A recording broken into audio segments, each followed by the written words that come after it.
Delhi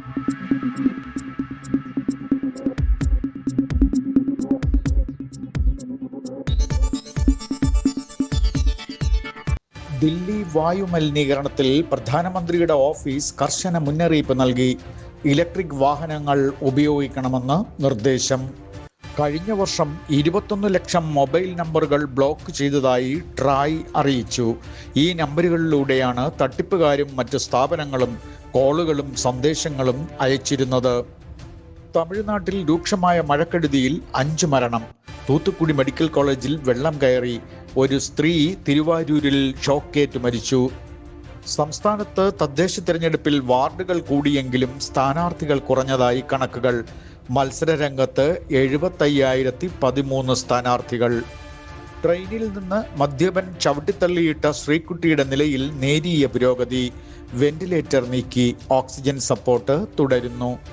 Sabarimala സ്വർണ്ണക്കൊള്ളക്കേസിൽ N വാസുവിന് കൈവിലങ്ങണിയിച്ചതിൽ പോലീസിനെതിരെ നടപടി ഉടനെന്ന് സൂചന.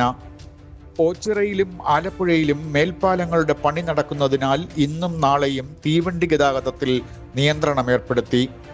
അന്തരിച്ച ബോളിവുഡ് സൂപ്പർ താരമായിരുന്ന ധർമ്മേന്ദ്രയുടെ ആസ്തി 500 കോടിയെന്ന് മുംബൈ മാധ്യമങ്ങൾ. 89 വയസ്സുണ്ടായിരുന്ന പഴയകാല പ്രണയനായകൻ ധർമ്മേന്ദ്ര തിങ്കളാഴ്ചയാണ് വിടവാങ്ങിയത്. ലോകപ്രശസ്ത ജമൈക്കൻ സംഗീതജ്ഞനും റെഗ്ഗെ സംഗീത പ്രചാരകനുമായിരുന്ന ജിമ്മി ക്ലിഫ് ന്യൂയോർക്കിൽ അന്തരിച്ചു. 81 വയസ്സായിരുന്നു. 12,000 വർഷമായി ഉറങ്ങിക്കിടന്നിരുന്ന അഗ്നിപർവ്വതം ഹെയ്ലി ഗപ്പി എത്യോപ്യയിൽ പൊട്ടിത്തെറിച്ചു. ചാരം കലർന്ന പുക 4000 കിലോമീറ്റർ കടന്ന് ഇന്ത്യയുടെ ആകാശത്തുമെത്തി.